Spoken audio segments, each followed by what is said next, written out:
ও নবী, আপনি গোটা বিশ্বের জন্য রহমত, শুধু মানব গোষ্ঠীর জন্য না, শুধু দানব গোষ্ঠীর জন্য না, জিনদের জন্য না, প্রাণীকুলদের জন্য না, শুধু ফেরেশতাদের জন্য না, গোটা বিশ্বের জন্য বিশ্বনবীকে রহমত বানিয়ে পাঠিয়েছে কে? সবার জন্য রহমত। খোশ মেজাজের মানুষ ছিলেন, নরম দিলের মানুষ ছিলেন। ফাবিমা রাহমাতিম মিনাল্লাহি লিনতা লাহুম ওয়ালাউ কুনতা ফাযযান গালিযাল কলবি লানফাদ্দু মিন হাওলিক। আল্লাহ বললেন, ও নবী, আপনার হৃদয়টা বড় নরম, সফট হার্টেড মানুষ আপনি, কোমল হৃদয়ের মানুষ আপনি, খোশ মেজাজের মানুষ। বিশ্বনবী এত খোশ মেজাজের মানুষ ছিলেন, বিশ্বনবী যেখানেই যেতেন ওখানে মানুষের ভিড় হয়ে যেত। যেখানেই যেতেন পিছু পিছু লোকজন ছুটতো, কারণ খোশ মেজাজের তো, সফট হার্টেড, হৃদয়টা কোমল। ওনার সাথে কথাই বলতে মনে চায়, টাইম পাস করতে মনে চায়। আল্লাহু আকবার।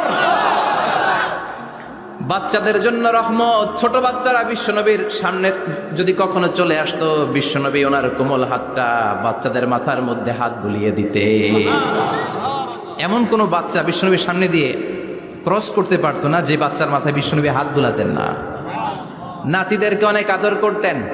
হাসান আর হুসাইন রাইহানাতাইন, বিশ্বনবীর সুগন্ধি। হাসান বিশ্বনবীর কোলে উঠলে সাইয়েদনা হুসাইন কোলে ওঠার জন্য কান্না করতেন, আবার হুসাইন কোলে উঠলে হাসান কান্না করতেন। আবার সাইয়েদনা হাসান বিশ্বনবীকে ঘোড়া বানিয়ে বিশ্বনবীর পিঠের উপরে বসে বিশ্বনবীর চুল ধরে টেনে টেনে খেলা করতে। বিশ্বনবী ঘোড়া, আর ঘোড়ার বাদশা হচ্ছে হাসান। সুবহানাল্লাহ পড়বেন না? কি খুনসুটি, কি সম্পর্ক! স্ত্রীদের সাথে ভালো আচরণ, কম্প্যানিয়ন্স যারা আছে সাথীদের সাথে ভালো আচরণ, সবার সাথে ভালো আচরণ, সবার জন্য রহমত। এজন্য আল্লাহ বললেন, ওয়ামা আরসালনাকা ইল্লা রাহমাতাল লিল আলামিন। I have sent you as a mercy for the entire universe. ও নবী, আপনি সবার জন্য রহমত, আপনি সবার জন্য কল্যাণ। আপনার মধ্যে রহমতের বাড়িধারা এত বেশি, আপনি হ্যাঁ বললে শরীয়তের হুকুম হালাল হয়ে যায়, আপনি না বললে শরীয়তের হুকুম হারাম হয়ে যায়। আবার আপনি আঙ্গুল তুললে চার দুই ভাগ হয়ে যায়, জমিন থেকে পা তুললে আপনি আকাশে মেরাজে চলে যান। কি স্ট্যাটাস! কুড ইউ ইমাজিন কি স্ট্যাটাস আল্লাহ ওনাকে দিয়েছে! উনি হ্যাঁ বললে এটা হালাল, কারণ কোনটা হালাল কোনটা হারাম এটা ওনার কাছ থেকে জেনেছে। উনি যদি বলে ইয়েস, করতে পারবেন আপনারা, হালাল, কোটি কোটি মানুষের জন্য পারমিসিবল, লিগাল। উনি যদি বলেন নো, আমাদের সবার জন্য এটা হারাম, কোটি কোটি মানুষ আর করতে পারবো না। ফুল তুলেছেন, চাঁদ দুই ভাগ হয়েছে, পা তুলেছেন, মেরাজে চলে গিয়েছে। আল্লাহু আকবার। তার মানে এমন নবী যে নবীর হা এবং না এগুলো শরীয়তের দলিল, ঠিক কিনা? এ নবী এমন নবী, এ নবীরে বাদ দিলে কোরআন বোঝা যায় না, এ নবীরে বাদ দিলে হাদিস বোঝা যায় না, এ নবীরে বাদ দিলে নামাজ বোঝা যায় না, ঠিক কিনা? কারণ কেমন করে নামাজ পড়তে হবে এই নবী আমাদেরকে হাতে কলমে শিখিয়েছে। সল্লু কামা রাআইতুমুনি উসাল্লি, আমি যেমনি সালাত পড়ি তেমনি পড়ো। বিশ্বনবী যেমন শিখিয়েছেন তার বাইরে অন্য কোনো নিয়মে সালাত পড়লে হবে নাকি? কথা বলেন। ফজরের সালাত 2 রাকাত, আপনি যদি পড়েন 3 রাকাত, কবুল হবে নাকি? 4 রাকাত পড়লে, 6 রাকাত, 12 রাকাত এরকম পড়লে মায়ের আসনা নাই, কবুল হবে না। অনেক বেশি পড়েছেন, সময়ও দিয়েছেন বেশি, কবুল হবে না। কেননা বিশ্বনবী যেভাবে শিখিয়েছে ওইভাবে পড়েন নাই তো, ঠিক কিনা? আবার বিশ্বনবী যেমন রোজা রেখেছেন তেমন রাখতে হবে। কেমন করে রোজা রাখতে হয় বিশ্বনবী শেখালেন। ফজর থেকে শুরু করে সন্ধ্যা পর্যন্ত রোজা রাখবেন। আপনি সকাল থেকে শুরু করে আসর পর্যন্ত রেখে আসরের পর ইফতারি করলে হবে নাকি? কথা বলেন। কারণ বিশ্বনবীর পদ্ধতিতে হয় নাই। আবার এই নবীকে বাদ দিলে হজ বোঝা যায় না, কেননা এই নবী কেমন করে হজ করতে হয় আমাদেরকে শিখিয়েছেন। বিশ্বনবী ওনার পুরো জীবনে 4টা উমরা করেছেন, একটা মাত্র হজ করেছেন। আর বলেছেন, খুযু আন্নী মানাসিকাকুম, কেমন করে হজ করতে হয় আমার কাছ থেকে তোমরা শিখে নাও। হজের সিস্টেম কি আমার থেকে শিখে নাও। মাত্র একবার হজ করেছেন, তাতেই হজের সব আহকামগুলো আমাদের কাছে ক্রিস্টাল ক্লিয়ার, স্বচ্ছ কাচের মতো, স্ফটিক কাচের মতো, স্বচ্ছ পানির মতো, এত সুন্দর তিনি বর্ণনা দিয়েছেন। এই বর্ণনার উপর ভিত্তি করে লক্ষ লক্ষ মানুষ গোটা বিশ্ব থেকে কাবার প্রান্তরে জমা হয়, ঠিক কিনা? মাসাবাতান লিন্নাসি ওয়া আমনা, গোটা বিশ্বের মানুষের মিলন কেন্দ্র। আপনি যখন মসজিদুল হারামে যাবেন, মসজিদে নববীতে যাবেন, দেখবেন আজান হয়ে গেলে লক্ষ লক্ষ মানুষ কাবার দিকে ছুটে, ঠিক কি না? আজান হওয়ার সাথে সাথে সারে আল হিজরা দিয়ে, জারওয়াল দিয়ে, গাজ্জা দিয়ে, আজিয়াদ রোড দিয়ে পঙ্গপালের মতো মানুষগুলো কাবা কেন্দ্রিক হতে শুরু করে। কারণ কাবা হচ্ছে অ্যাসেম্বলি পয়েন্ট, গ্যাদারিং পয়েন্ট, এটা মিলন কেন্দ্র। এই কাবাকে কেন্দ্র করে প্রতিদিন লক্ষ লক্ষ মানুষের মিলন মেলা বসে। চিল্লায় বলেন ঠিক কিনা? কেমন করে হজ পালন করবেন বিশ্বনবী শেখালেন। কারণ বিশ্বনবীরে বাদ দিলে হজ বোঝা যায় না। তার মানে বুঝলাম উনি হ্যাঁ বললে হালাল, না বললে হারাম। উনারে বাদ তো কোরআন বাদ, উনি বাদ তো হাদিস বাদ। কথা বলেন? উনি বাদ তো নামাজ বাদ, উনি বাদ তো রোজা বাদ, উনি বাদ তো হজ বাদ। এজন্য উনারে বাদ দিলে কোরআন বোঝা যায় না, নামাজ বোঝা যায় না, উনারে বাদ দিলে হজ বোঝা যায় না। তাই উনার সাথে যারা বেয়াদবি করবে ওদেরকেও এমনি এমনি ছেড়ে দেয়া যায় না। বিশ্বনবীর সাথে যদি বেয়াদবি করে এটা অনেক বড় ধরনের বেয়াদবি, এটা রাষ্ট্রীয় আইন করে ওকে শাস্তি দিতে হবে, ঠিক কিনা? বিশ্বনবীর বিরুদ্ধে যদি ব্লগে কিছু লিখে, কেউ ব্লগ লিখে, বিশ্বনবীর পারিবারিক জীবন নিয়ে যদি কেউ কটু কথা বলে, বাজে মন্তব্য করে, বিশ্বনবীর ব্যাপারে যদি শাহবাগের চত্বর থেকে, প্রজন্ম চত্বর থেকে কোনো কথা বলে, ওই বেয়াদবগুলারে ফাঁসির রশিতে ঝুলানোর দরকার আছে না নাই? Very sensitive issue. বিশ্বনবীর সম্মান গোটা উম্মার সম্মান। কারণ বিশ্বনবী বাদ তো পুরো ইসলাম বাদ। এজন্য আমার নবীর বিরুদ্ধে কথা বললে ওর সাথে আমাদের কোনো কথা নাই। চিল্লায় বলেন ঠিক কিনা? এই সেন্সিটিভ ইস্যুতে আমরা সবাই এক। এখানে জামাত ইসলাম নাই, হেফাজতে ইসলাম নাই, তাবলীগ নাই, আলিয়া নাই, কওমি নাই। বিশ্বনবীর সাথে বেয়াদবি করলে ওগুলোকে রাষ্ট্রীয়ভাবে ফাঁসি দেওয়ার দরকার, শাস্তি দেওয়ার দরকার আছে না নাই? সবাই একমত? এই বেয়াদবগুলোর সাথে আমাদের কোনো সম্পর্ক নাই। চিল্লায় বলেন ঠিক কিনা? এই বেয়াদবগুলো যদি নবীর ব্যাপারে আর কিছু বলে সবাই মাঠে নামতে রাজি আছেন তো? এদের বিরুদ্ধে মুষ্টিবদ্ধ হাত নিয়ে ময়দানে থাকতে রাজি আছো তো মুসলমান? কারা কারা রাজি হাত তুলে আল্লাহর দেখা।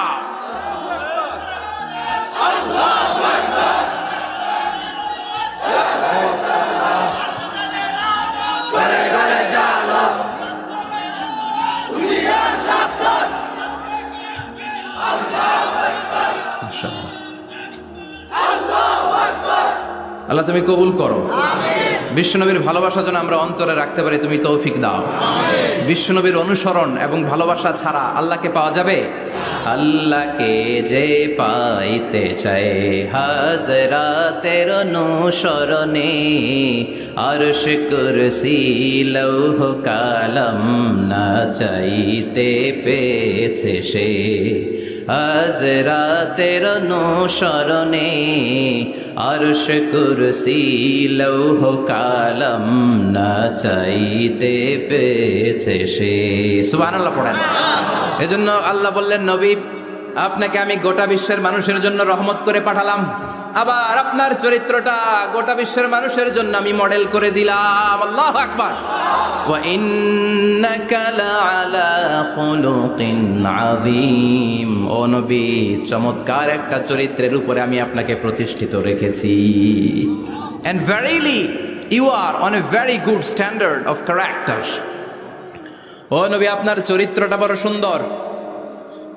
আপনার চরিত্রের মতো গোটা বিশ্বের কারো চরিত্র হতে পারে? পা থেকে মাথা পর্যন্ত বিশ্বনবীর চরিত্রে একটা কালো দাগ বসানোর মতো ক্ষমতা কারো আছে নাকি? কারণ বিশ্বনবীর চরিত্র হলো কোরআনের চরিত্র। মা আয়েশাকে বলা হলো, মা আমাদের পেয়ারা নবীর চরিত্র কেমন ছিল আমাদেরকে বলে শোনান। মা আয়েশা বললেন, ও সাহাবীরা, বিশ্বনবীর চরিত্র ছিল কোরআনের চরিত্র। কানা খুলুকুহু আল কোরআন। বিশ্বনবীর চরিত্র ছিল কোরআনের চরিত্র।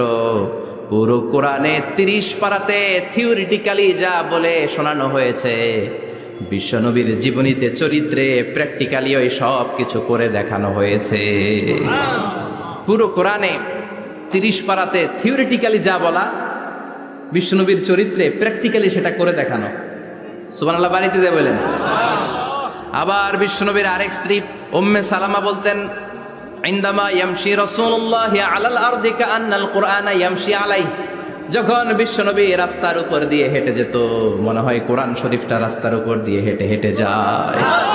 কোরআনুল কারীম রাস্তা দিয়ে হেঁটে হেঁটে যাচ্ছে, মনে হচ্ছে যে এটা বিশ্বনবী নয়, এটা জীবন্ত কোরআন। পড়েন আল্লাহু আকবার। এজন্য এই নবীকে আল্লাহ এমন স্ট্যাটাস দিয়েছেন, পৃথিবীর কোন নবীকে তেমন স্ট্যাটাস দিয়েছে নাকি? এই নবীকে আল্লাহ এমন মর্যাদা দিয়েছে, গোটা বিশ্বের কাউকে এমন মর্যাদা দিয়েছে নাকি? এমন কিছু গুণাবলী, ক্যারেক্টারিস্টিক্স আল্লাহ বিশ্ব নবীকে দিয়েছে, পৃথিবীর কোন নবীকে সেগুলো দেয় নাই। সুবহানাল্লাহ। খুশি না বেজার? খুশি তো সবাই। কি দিয়েছেন, কি স্পেশাল এক্সট্রা স্ট্যাটাস আল্লাহ তাআলা বিশ্ব নবীকে দিয়েছেন আমরা শুনি। এক নাম্বার স্ট্যাটাস হলো সাহিবুব শাক্কিস সাদর। বিশ্ব নবীর সিনা চাক হয়েছে, পৃথিবীর কোন নবীর সেটা হয় নাই। সুবহানাল্লাহ। দুইবার হয়েছে এটা বিশ্ব নবীর জীবনে। হালিমাতুস সাদিয়ার বাড়িতে যখন দুধ পান করতে গিয়েছিল তখন হয়েছিল, আবার মেরাজের রাতে হয়েছিল।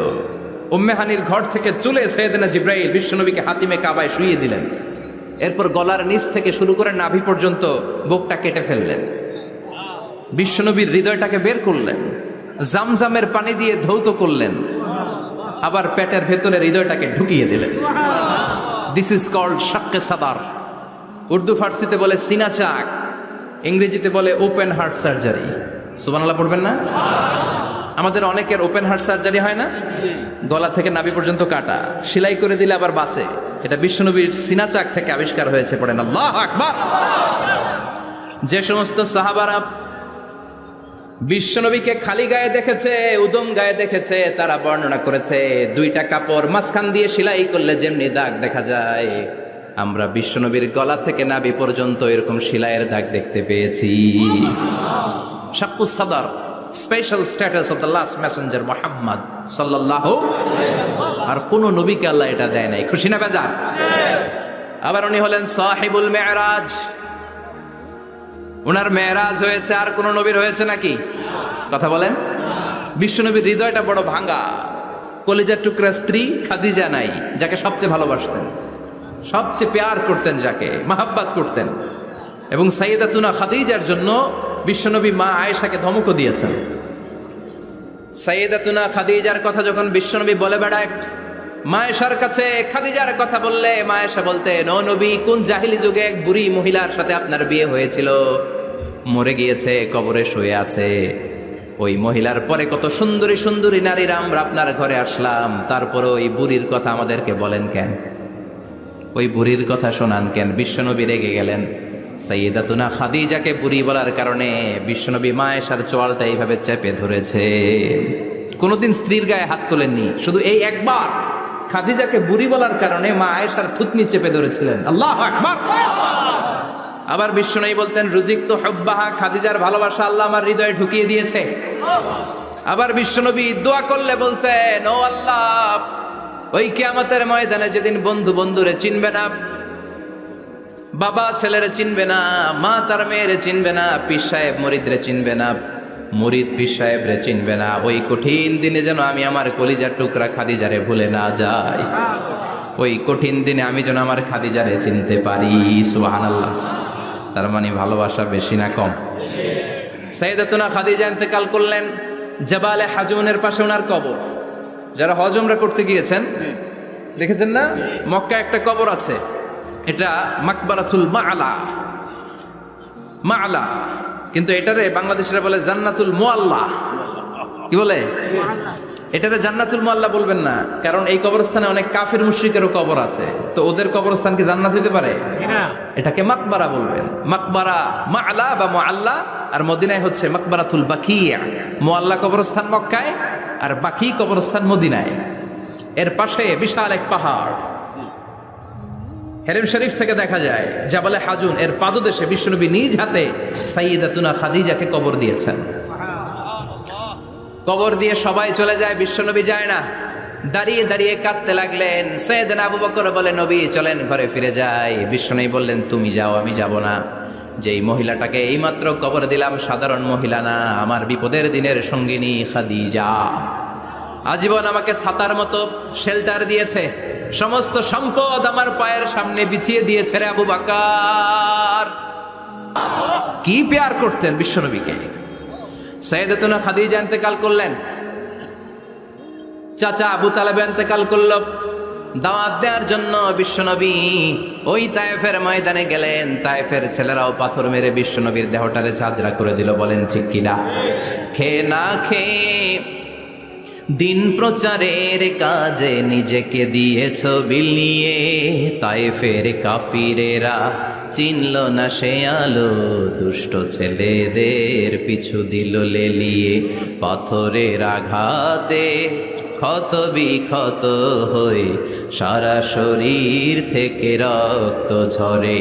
হে রাসূল তোমাকে ভুলি আমি কেমন করে, হে রাসূল তোমাকে ভুলি আমি কেমন করে, ঠিক কি না? খাদিজা নাই, আবু তালেব নাই, তায়েফে যে মার খেয়ে আসলেন, অন্তরটা একেবারে ভাঙা, আর মন বসে না, কিচ্ছু ভাল লাগে না। বিশ্বনবীর মনের ভেতরে হাহাকার। বিশ্বনবীর মনে হলো ডানে বায়ে দুনিয়ায় আমার মনে হয় কেউ নাই। বিশ্বনবী দুনিয়ায় বসে কষ্ট পায়, আরশের উপর থেকে এগুলো দেখে কে? আল্লাহ প্ল্যান করছেন কেমন করে আমার বন্ধুর মনটারে ভালো করা যায়। বিশ্বনবীকে স্পেশাল সারপ্রাইজ দেওয়ার জন্য আল্লাহ প্ল্যান করলেন। জিব্রাইল ডেকে বললেন, ও জিব্রাইল, আমার পেয়ারা নবীকে স্পেশাল সারপ্রাইজ দিব, কিন্তু এই সারপ্রাইজের গিফটটা তোমার হাত দিয়ে আমি দিতে চাই না, তুমি দিয়ে আসলে হবে না। আমার পেয়ারা নবীকে দুনিয়া থেকে টান দিয়ে আমার আরশের উপরে নিয়ে আসো।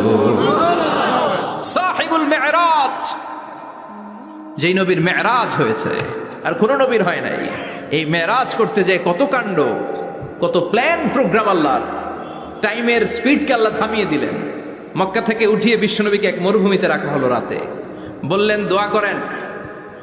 দোয়া করে বিশ্বনবী বললেন, ভাই জিবরাইল, এটা কোন জায়গা, কোথায় দোয়া করব?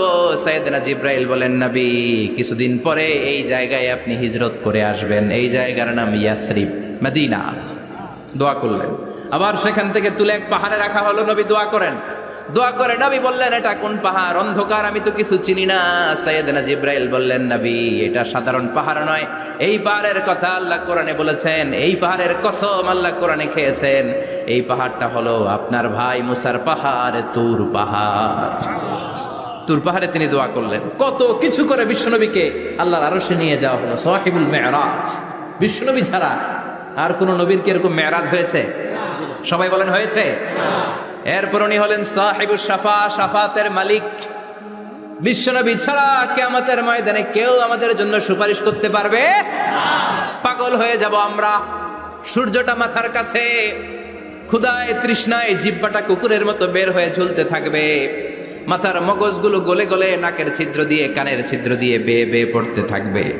বাবা ছেলেরা দেখলে দিবে দৌড়, বলবে চিনি না, ইয়া নাফসি, আল্লাহ আমারে বাঁচাও, ঠিক কিনা? পীর সাহেব মুরিদ রে বলবে চিনি না, মুরিদ পীর সাহেব রে বলবে চিনি না, ভাই ভাইরে চিনবে না। সব নবী আর সব উম্মতের একটাই জিকির, ইয়া নাফসি, ইয়া নাফসি। নবীও জিকির করে ইয়া নাফসি, উম্মতও জিকির করে।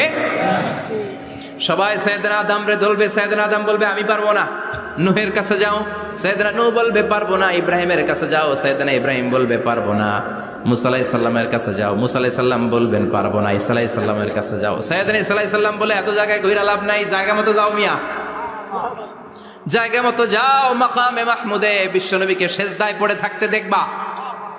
ওই নবী ছাড়া আজকের এই ভয়ঙ্কর আমাদের সবার বিপদের দিন। এই বিপদের দিনে আল্লাহর সামনে দাঁড়িয়ে কথা বলার মতো সাহস আজকে কারো নাই। বিশ্বনবী কাঁদতে থাকবেন, সেজদায় পড়ে কাঁদবেন। সবার জিকির ইয়া নাফসি, ইয়া নাফসি। বিশ্বনবীর জিকির ইয়া উম্মতি। কাঁদতে কাঁদতে নবী আমার বেহুশ। সবাই বিশ্বনবীর চারদিকে দাঁড়িয়ে থাকবে গোল হয়ে। আমার নবী মাকামে মাহমুদে সেজদায় পড়ে থাকবে। বিশ্বনবীর কান্না দেখে আল্লাহর সহ্য হবে না। আল্লাহ বলবে না নবী ইরফা রাসাক, মাথা উঠান, আর সইতে পারি না। সাল তোতা, এবার চান, কি লাগবে আপনার সব দেব। ওয়াশফা তুশাফা, যার জন্য সুপারিশ করবেন তাকেই জান্নাত দিয়ে দেব। বিশ্বনবী বলেন লিকুল্লি নবীন দাওয়া মুস্তাজাবা। সব নবীর দুনিয়াতে একটা স্পেশাল দোয়া ছিল, এটাকে বলে দাওয়া মুস্তাজাবা। এই দোয়াটা করলেই কবুল করে নিয়েছে কে? সব নবীর ওই দোয়াটা দুনিয়াতেই করেছেন। শুধুমাত্র কেবলমাত্র বিশ্বনবী তার স্পেশাল দোয়াটা আজ পর্যন্ত, এখন পর্যন্ত করে নাই। বিশ্বনবী বলেন ওয়া ইন্নী আখতাবিউ দাওয়াতি শাফাআতান লি উম্মতি ইয়াউমাল কিয়ামাহ।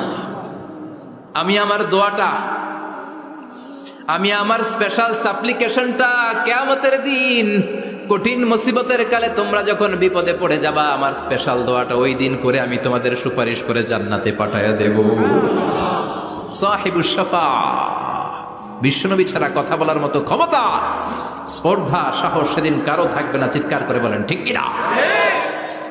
আবার উনি সাহিবুল কাউসার, উনি কাউসারের মালিক। আল্লাহ ওনাকে কাউসার দিবেন। অন্য নবীদেরও দিছে না? কথা বলেন, কাউসার দিয়েছে। কি মজার পানি, আহলা মিনাল আসাল, মধুর চাইতেও মিষ্টি, সুইটার দেন হানি, মধুর চাইতেও মিষ্টি। আব্রাদু মিনাস সালজ, বরফের চাইতেও ঠান্ডা। আবিয়াদু মিনাল লাবান, দুধের চাইতেও সাদা। এক ঢোক যে পান করবে আজীবনের জন্য তৃষ্ণা চলে যাবে। সাহিবুল কাউসার। তৃষ্ণার চোটে আমরা পাগল পারা হয়ে বিশ্বনবীর কাউসারের দরবারে যাব। বিশ্বনবী পেয়ালার মধ্যে করে করে আমাদেরকে কাউসার পিলাবেন। এই কাউসারের ক্ষমতাও রব্বুল আলামিন পৃথিবীর কোন নবীকে দেন নাই। সব নবীরাও বিশ্বনবীর কাছে চেয়ে চেয়ে কাউসার সেদিন খাবে। সুবহানাল্লাহ পড়বেন না? সাহিবুল কাউসার, সাহিবুল মেরাজ, সাহিবুল শাফাআ, সাহিবুল মাকাম আল মাহমুদ। আজানের পরে দোয়াতে বলি না, আতি মুহাম্মাদিনিল ওয়াসিলাতা ওয়াল ফাদিলা ওয়া বা'আসু মাকামান মাহমুদা। ও আল্লাহ, আমার নবীর আপনি মাকামে মাহমুদ দেন। মুফাসসিরিন ইকরাম, মুহাদ্দিসিন ইকরাম এই মাকামে মাহমুদ কি এটার ব্যাখ্যা করতে যেয়ে হয়রান হয়েছেন। কেউ বলেছেন কিয়ামতের ময়দানে বিশাল একটা সিংহাসন, কেউ বলেছে জান্নাতের মধ্যে একটা সিংহাসন, কেউ বলেছে না না, আমার আল্লাহর আরশের পাশে স্পেশাল একটা জায়গা আছে, ওই জায়গাটার নাম হলো মাকামে মাহমুদ। ওখানে বিশ্বনবী বসবেন। এই নবীর সাথে কারো স্ট্যাটাসের কোনো তুলনা চলে? কথা বলতে হবে। এই নবীরে গালি দিলে কলিজায় আগুন লাগে না? এই নবীর বিরুদ্ধে কথা বললে মুসলমান সইতে পারে? এমন স্ট্যাটাস আল্লাহ বানালেন, এত মর্যাদা আল্লাহ দিলেন, এত সম্মান দিলেন, গোটা বিশ্বের কোনো নবীরে দেয় নাই। আবার বিশ্বনবী বলতেন, নুসিরতু বির-রু'বি মাসিরাতা শাহর, আমাকে আল্লাহ ভয় দিয়ে সাহায্য করেছেন। আমি যেই জায়গায় দাঁড়িয়ে থাকি, আমার ডানে বায়ে সামনে পেছনে 1 মাসের জায়গা পর্যন্ত কোনো কাফির আমার সামনে আসতে পারে না ভয়ে। 1 মাসের জায়গা পর্যন্ত কোনো কাফির যদি দাঁড়ায় থাকে, বিশ্বনবীর জন্য ভয়ে তার কলিজায় ধুকধুকানি শুরু হয়ে যায়। ধরেন আমি ওনারে ভয় পাই, কাছে আসলেই না ভয়, দূরে গেলে তো আমি পালোয়ান, ঠিক কিনা?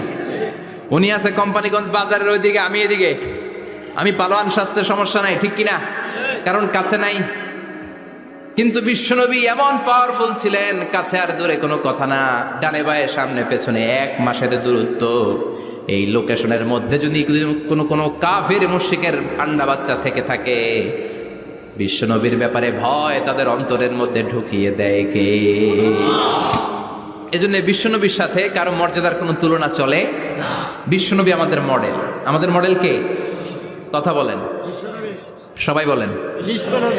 আপনাদের মনোযোগ আছে না গেছে? জিমাই পড়তেছেন মনে হয়।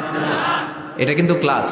আমি সবসময় বলি আমার আলোচনা ক্লাসের মতো মনে করবেন, because I consider all the sitting person in front of me, beside me as a student. আমি যখন কথা বলি সবাইকে আমি স্টুডেন্ট ভাবি, আমাকে শিক্ষক ভাবি। আমার আগে যিনি কথা বলেছেন তখন উনি ছিলেন আমাদের শিক্ষক, আমার পরে কেউ বললে উনি শিক্ষক, আমরা ছাত্র, ঠিক কিনা? কোরআনের ছাত্র হয়ে বাঁচলেও লাভ, মরলেও লাভ, ঠিক কিনা? হাতি মরলেও লাখ টাকা, ঠিক কিনা? কোরআনের স্টুডেন্ট বাঁচলেও লাভ, কোরআনের ছাত্র হয়ে মরলেও। এজন্য শেষ পর্যন্ত মনোযোগের সাথে কথাগুলো শুনতে হবে জীবন পরিবর্তন করার জন্য। রাজি আছেন তো? ঘুমে ধরে নাই তো? কষ্ট হলে আমাকে জানাবেন। কষ্ট হচ্ছে না তো? তাকবীর পড়েন, লিল্লাহে তাকবীর, লিল্লাহে তাকবীর। বিশ্বনবী আমাদের মডেল, ঠিক কিনা? সবাই একমত? দ্বিমত নাই কেউ? অন্য কেউ আমাদের মডেল নাই? শাহরুখ খান, আমির খান, সালমান খান, কেউ আমাদের মডেল না।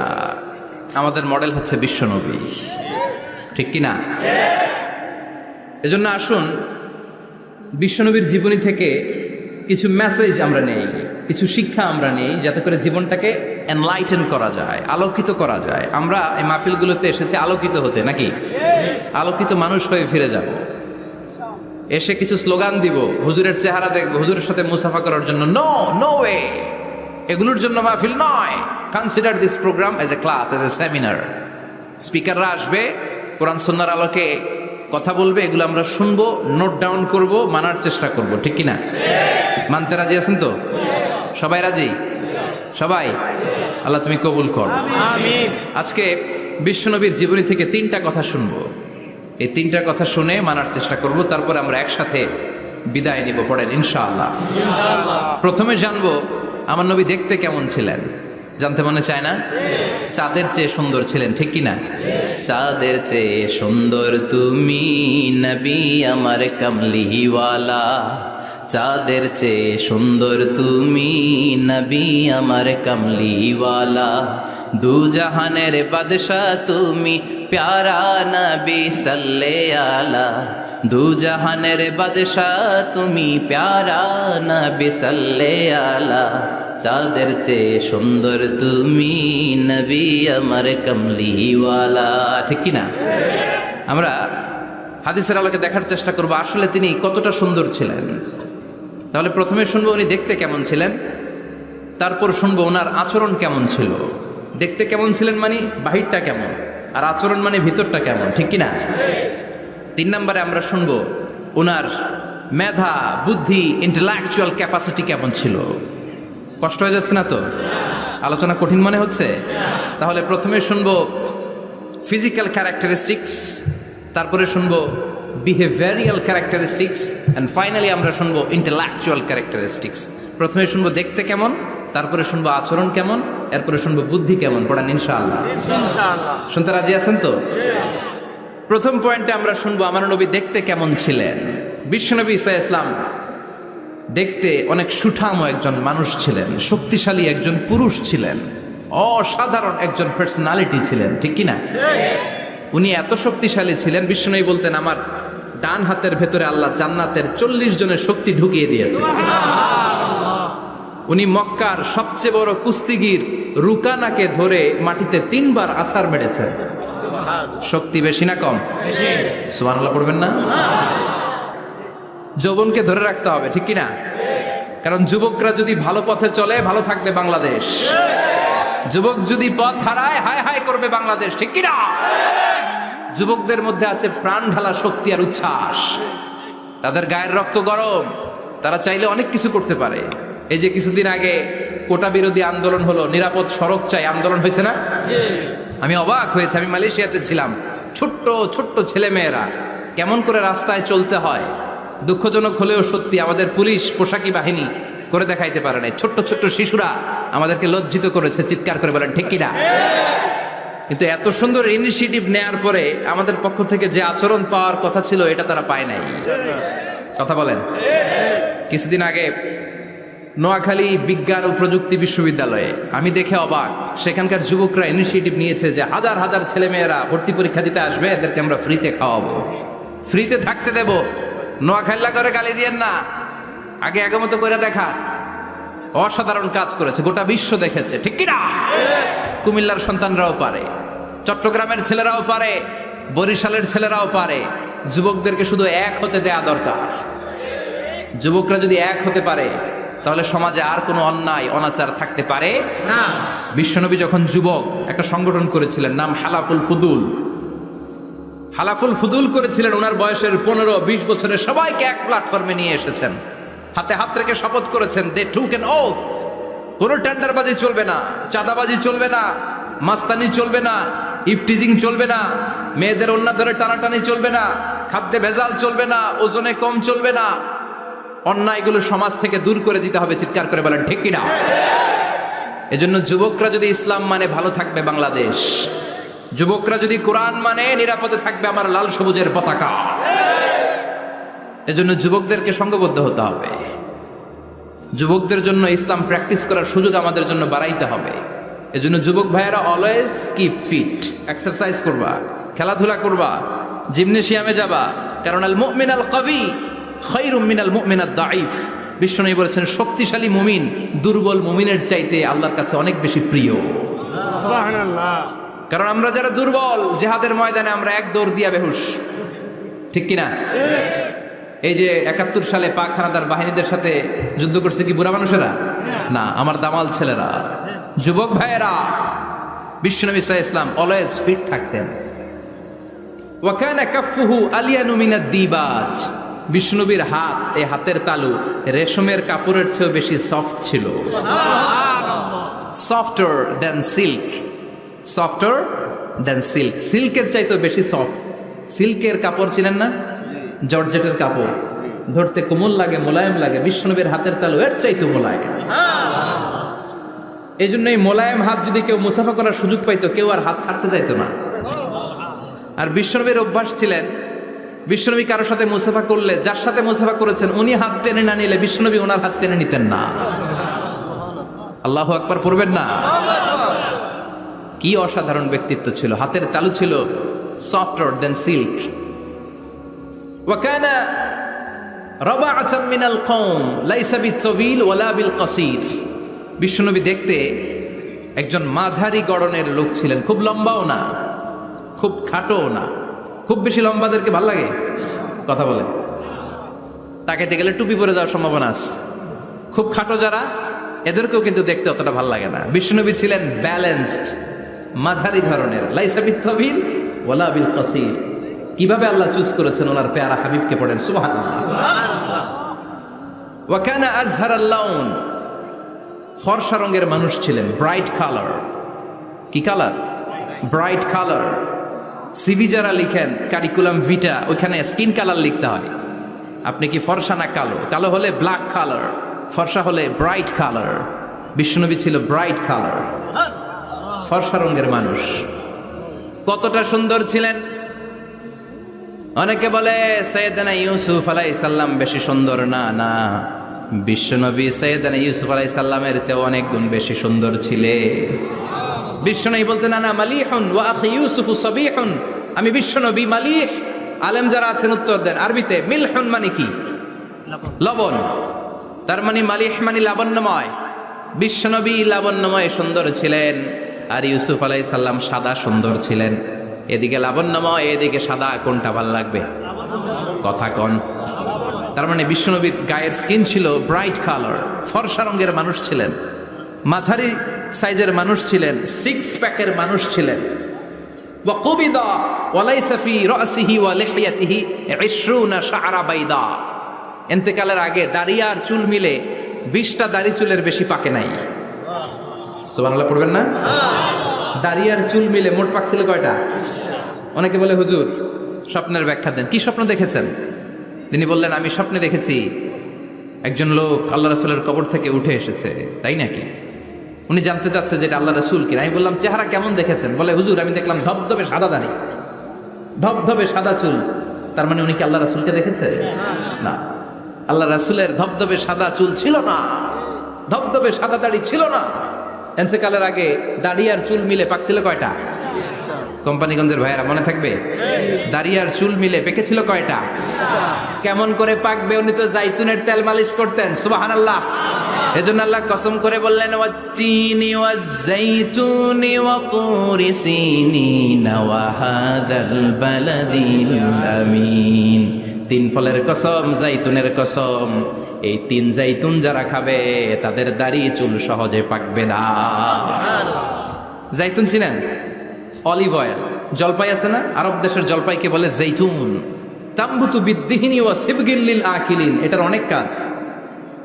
এটা খাওয়া যায়, মালিশ করা যায়, আবার এই জাইতুনের ডাল ভেঙে মেসওয়াকও করা যায়। বলেন ঠিক কিনা? বিশ্বনবী বলতেন নি'মা সিওয়াকিয়া জাইতুন, জাইতুনের ডালের মেসওয়াক কতই না চমৎকার মেসওয়াক। ফাইন্নাহা সিওয়াকি ওয়া সিওয়াকুল আম্বিয়া মিন ক্বাবলি, কেননা জাইতুনের ডাল আমার মেসওয়াক, আর আমার আগে যত নবী দুনিয়া এসেছে সব নবীরা জাইতুনের ডাল দিয়ে মেসওয়াক করেছে। এই জাইতুনের তেল আপনার বাজারে পাবেন। অলিভ অয়েল বলে জিজ্ঞেস করলে দিয়ে দিবে। কি অয়েল? এটা দাড়িতে মাখলে দাড়ি পাকে না, দেরিতে পাকে। চামড়ায় লাগালে ম্যাসেজ করলে চামড়ার ভাঁজগুলো পড়বে না, আপনার স্কিন সুন্দর থাকবে। বিশ্বনবী এটা মাখতেন, এজন্য দাড়ি আর চুল তেমন একটা পাকে নাই। আওয়াজ করে পড়তে হবে আল্লাহু আকবার। তুলুশ শা'r ইলা শাহমাতাইল উযুন। এবার শুনি বিশ্বনবীর চুল কেমন ছিল। বিশ্বনবীর চুল মাঝে মাঝে এই কানের লতি বরাবর আসতো। ইলা শাহমাতাইল উযুন, মানে বড় চুল রাখতেন। হেয়ার কাটটা ছিল লং হেয়ার কাট, মাঝে মাঝে কানের লতির মাঝামাঝি, আর কখনো কখনো কাঁধ বরাবর। ইলাল মানকিবাইন, 3 সিস্টেমে রাখতেন, কানের মাঝ, কানের লতি, কাঁধ বরাবর। ইয়াংরা মহা খুশি যে বড় চুল রাখার দলিল পাইছি। সুন্নতের নিয়তে রাখতে হবে, একটা ভদ্র কাটিং হইতে হবে। আর ইউনিভার্সিটি আর স্কুলের স্টুডেন্ট হলে ইউনিভার্সিটির ড্রেস কোড, হেয়ার কাট মেনে চলতে হবে, ঠিক কিনা? আর সুন্নাতের নিয়তে যদি রাখতে চাও, একটা ভদ্রতা থাকতে হবে, একটা সৌন্দর্য থাকতে হবে। ইদানিং অনেক ছেলেরা খুব অদ্ভুত কাটিং দেয়, এই হেয়ার কাটগুলো নিষিদ্ধ। একটা হেয়ার কাট আছে কাজাহ, নাহা রাসূলুল্লাহি আনিল কাজাহ, বিশ্বনবী কাজাহ কাটিং দিতে নিষেধ করেছেন। কাজাহ মানে চুলের কিছু অংশ ট্রিম করে চামড়ার সাথে লাগানো, কিছু অংশ বড় বড়, এরকম আছে না নাই? এটারে আমি বলি ঘোড়া কাটিং। কি কাটিং? ঘোড়া কাটিং। ঘোড়ার মাথায় এরকম লম্বা চুল আছে না নাই? কেউ যদি এখানে থেকে থাকো, মাইন্ড করো না, নেক্সটে আর এই হেয়ার কাট নিবা না, ঠিক কিনা? কাজে আছি তো। আমার যুবকরা পছন্দ করে বেশি, আমিও পছন্দ করি ওদেরকে খুব বেশি। ওরা আমার কথা বুঝে বেশি, আমিও ওদের হৃদয়ের কথা বুঝি বেশি, এজন্য এগুলো ভালোবেসে বলি। যদি কেউ নিয়ে থাকো এই নিষিদ্ধ হেয়ার কাট, সামনে আর নিবা না, ইনশাআল্লাহ পড়ো। আর জোরে ইনশাআল্লাহ। ওয়া কানা ইউফাররিকু বাইনা শা'রি, চুলের মাঝখানে বিষ্ণুনবী সিঁথি করতেন। আপনারা কাজী নজরুল ইসলামের ছবি দেখেছেন? দেখবেন যে উনি মাঝখানে সিঁথি করতেন। বিষ্ণুনবী এভাবে মাঝখানে সিঁথি করে সিঁথির মাঝখানে আতর ঢেলে দিতেন। কেন ঢেলে দিতেন? যেখানেই সেজদা দিতেন ওই জায়গায় আতরের ঘ্রাণে আমোদ হয়ে যেত। আরিদুস সদর, বুকটা ছিল প্রশস্ত। ওয়া কানা বাইনা কাতিফাইহি খাতামুন নবুওয়া, আর পিঠের মধ্যে কাজিররিল হাজালা, কবুতরের ডিমের মতো একটা মাহরুন নবুওয়া ছিল। উনি যে শেষ নবী, উনি যে প্রফেট, দ্য লাস্ট মেসেঞ্জার, এটা প্রমাণ আল্লাহ সিল মেরা দিছে। বাম দিকের কাঁধে, ডান দিকে না, কোন দিকে? সাহাবারা যারা এটা দেখেছেন তারা বলেছেন যে আমরা দেখেছি এর মধ্যে কিছু চুলও ছিল, একটু লালচে ছিল, একটু উঁচু ছিল। একদিন বিশ্বনবী বললেন, বান্দার কোনো হক আল্লাহ কোনোদিন ছেড়ে দেয় না। আল্লাহর হক আল্লাহ মাফ করে, বান্দার হকের মাফ নাই।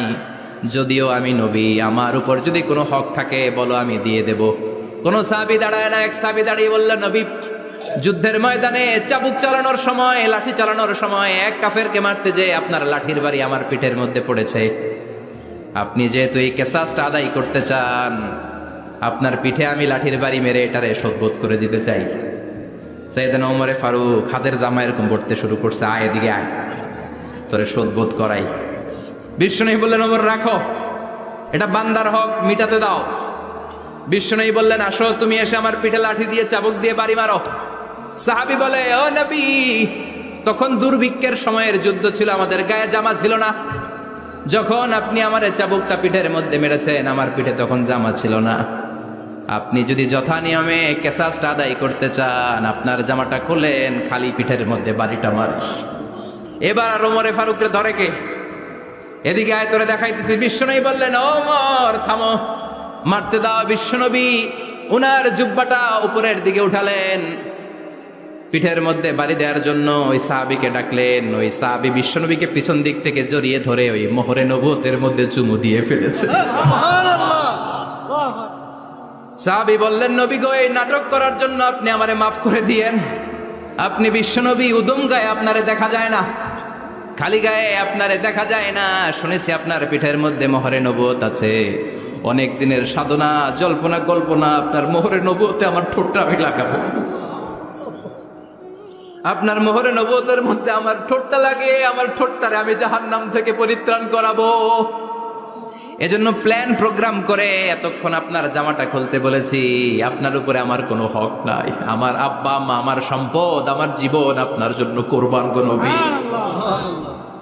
বিশ্বনবীর পিঠে বাম দিকে খাতামুন নবুওয়া ছিল, মাহরে নবুওয়া। কোনো বর্ণনা এসেছে উনি এই মাহরে নবুওয়া দিয়ে পিছন দিকে দেখতেন।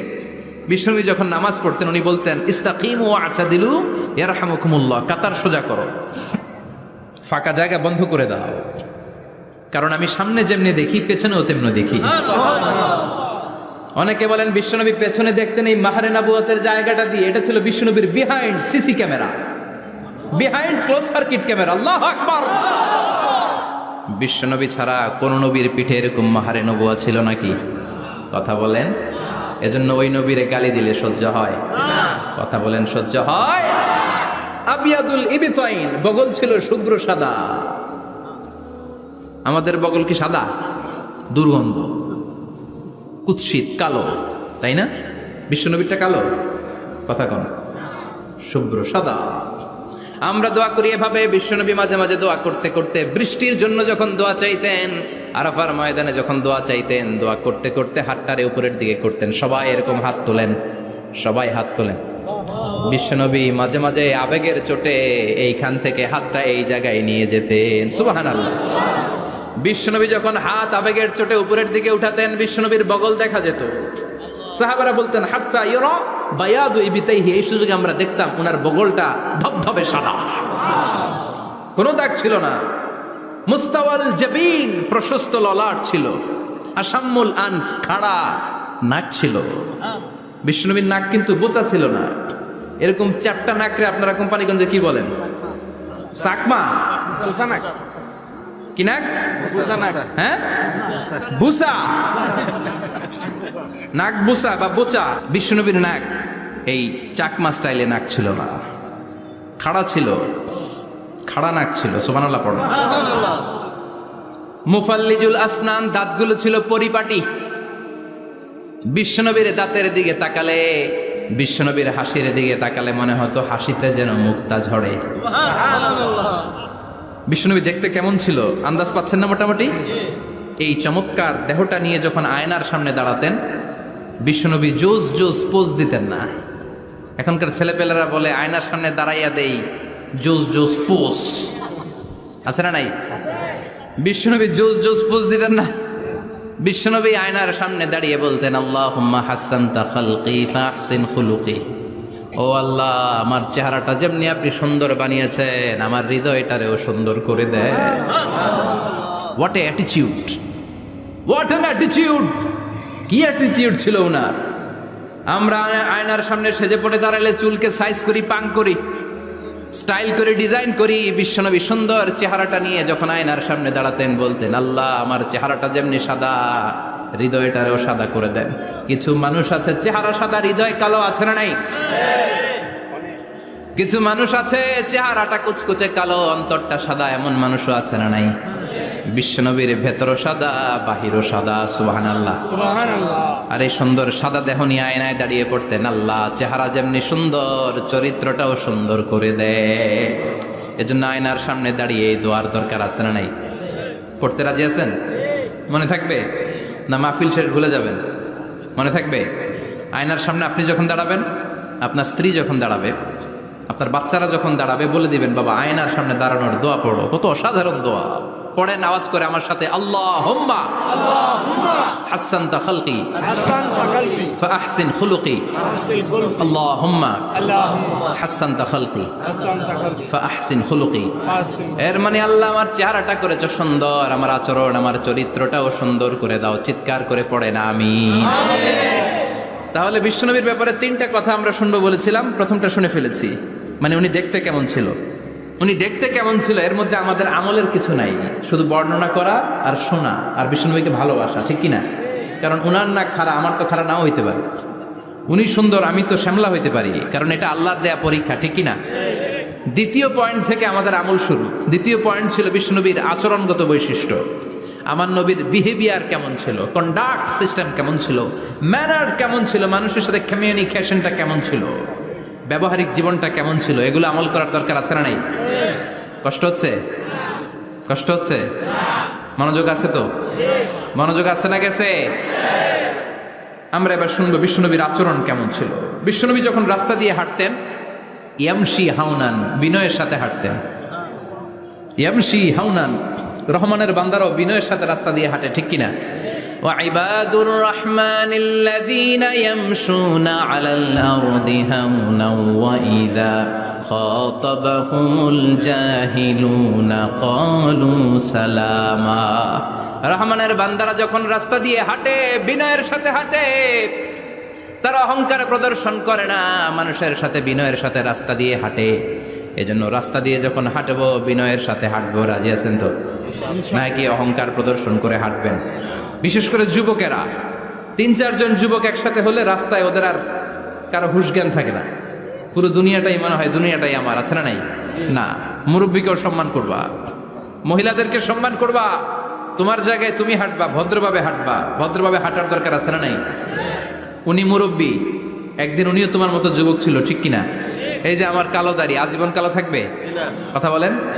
উনার সাদা দাড়ি ছোটবেলায় মনে সাদা দাড়ি নিয়ে আসছিল না? হ্যাঁ, উনিও একদিন তাগড়া যুবক ছিল, উনিও কোম্পানিগঞ্জ বাজারে দাঁড়ালে লোকজন তাকিয়ে থাকতো, ঠিক কিনা? তার মানে রং ধরা যৌবন জং ধরে শেষ। যৌবন সব সময় থাকে না, সার্টেন একটা পিরিয়ডের জন্য আল্লাহ দিয়েছে। এজন্য যুবক ভাইরা, তোমাদের রক্ত গরম, তোমাদেরকে বিনয়ী হতে হবে বেশি, ঠিক কিনা? রাজি আছো তো সবাই? বিশ্বনবী বিনয়ের সাথে হাঁটতেন। ওয়াকানা ইয়াতাবাসসাম, সবসময় মুচকি হাসতেন। কি করতেন? মুচকি হাসেন তো আপনারা? হাসেন না? মুচকি হাসবেন, কারণ মুচকি হাসতে পয়সা লাগে না। লাগে? মুচকি হাসি দেন তো একটা। এই যে সবার এখন মুচকি হাসি, পয়সা লাগছে? কথা কর।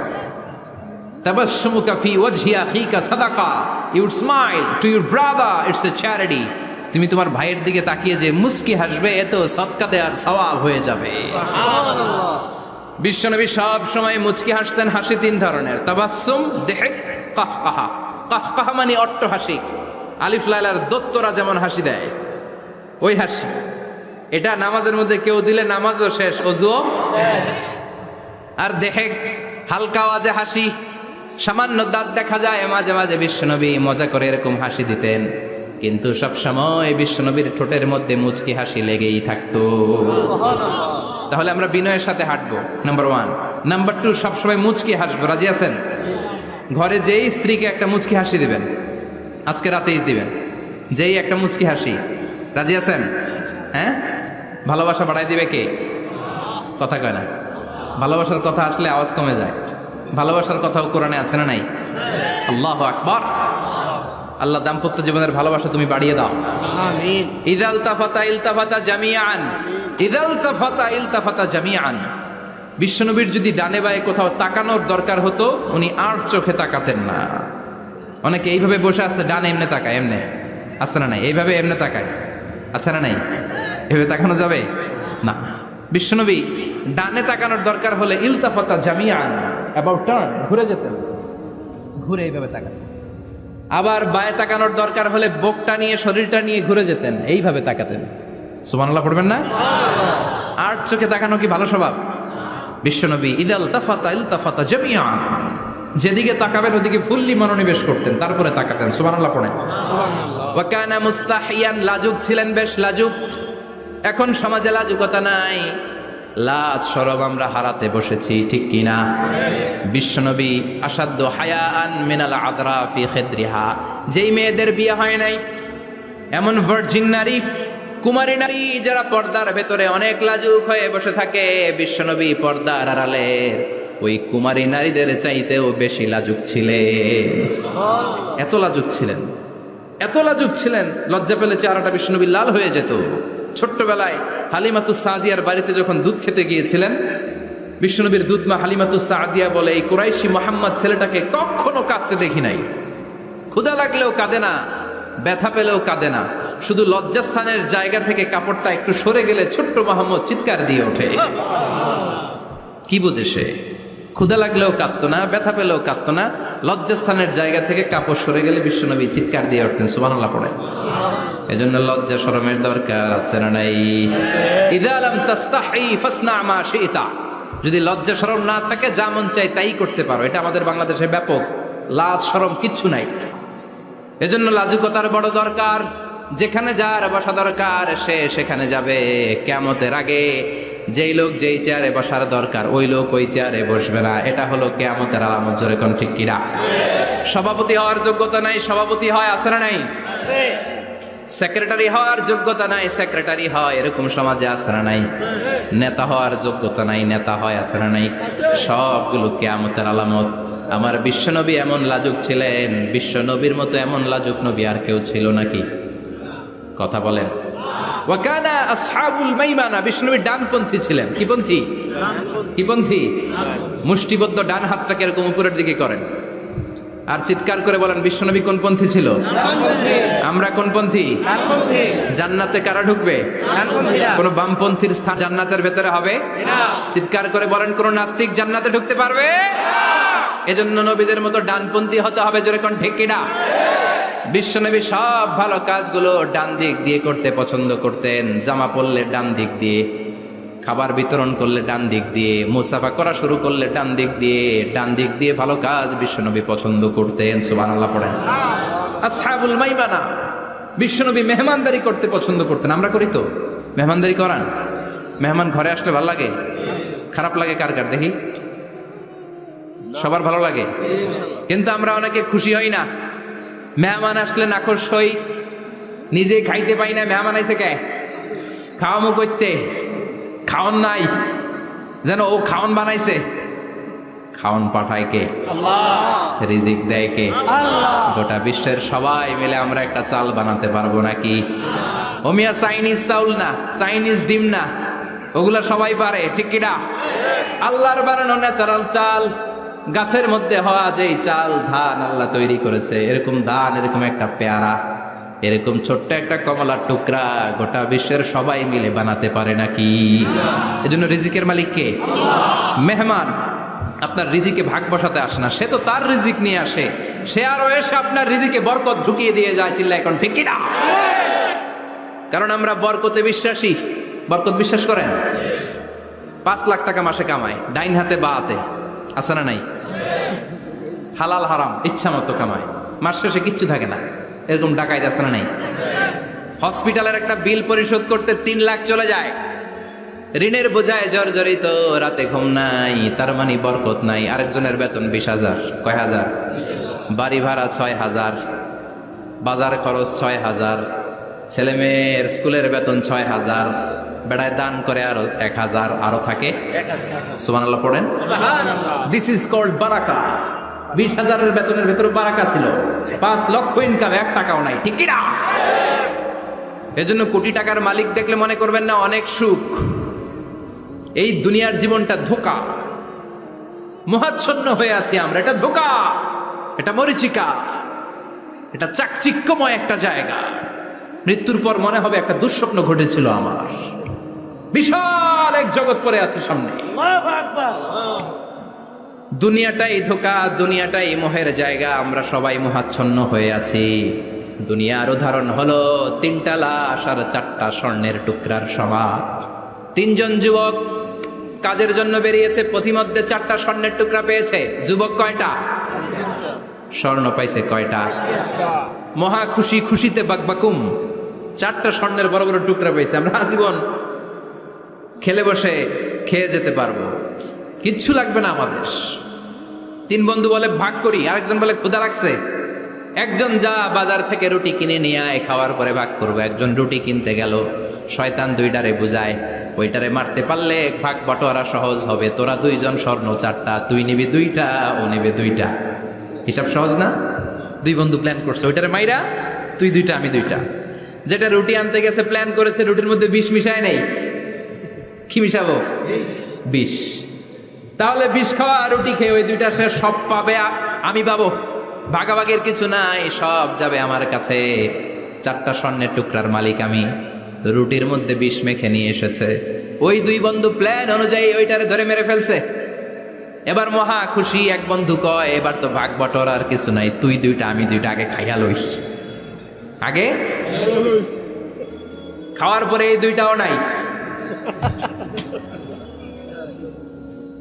3টা লাশ, 4টা স্বর্ণের টুকরা, এটাই তো দুনিয়ার জীবন, ঠিক কিনা?